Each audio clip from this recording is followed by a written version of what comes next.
processes of strategic planning in about 2002 when we first published what we titled Joburg 2030. Joburg 2030 was a strategy that was essentially focused on economic development and economic transformation. And that document has underpinned the work that we do in relation to economic development and economic transformation for a long time in this city. Transformation of the economy must go beyond the narrow confines of those who get access to the opportunity for them to get a 30% stake in an existing enterprise. It is an important part of the transformation program, I have no doubt about it.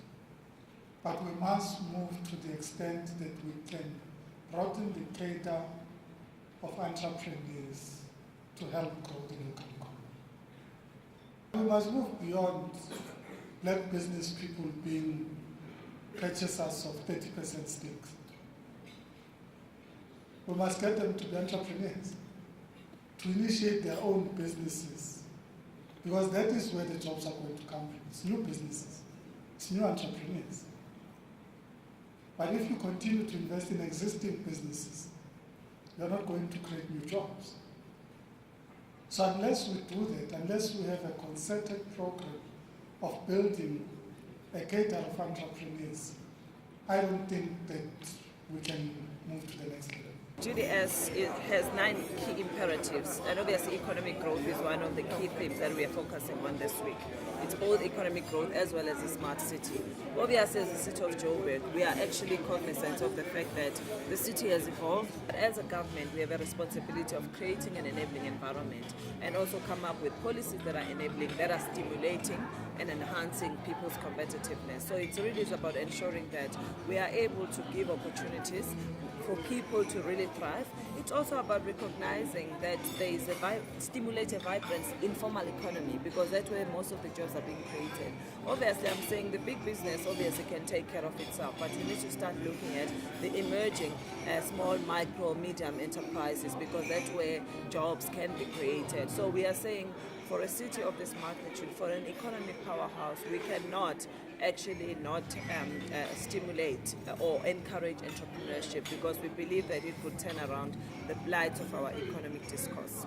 So basically it was about throwing it back to the business community to say, what is it that the city needs to do in order to turn around the blight of the economic growth in the city? As you know, that 40% of our workforce of a potentially active population is unemployed. So it really is about how do we introduce strategies that will turn that thing around. Our plan is to achieve an inclusive economy. You see, this whole process that we are doing, we're collating information, so that we can use it as evidence to inform our plan. Obviously, this is the Department of Economic Development within the city of Johannesburg.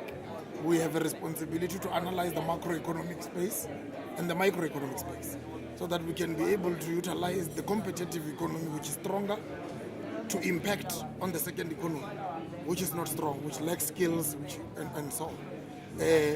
Also, we have a responsibility to ensure that the entrepreneurship ecosystem is working. You develop skills, you develop entrepreneurs, you create market share for entrepreneurs, you link them to development finance. You also carry their products to export them. You see, you also facilitate trade between the emerging enterprises and the larger enterprises. Finally, you ensure that there is a proper research and development which is influenced by the dynamics of the economic spatial plan of the city.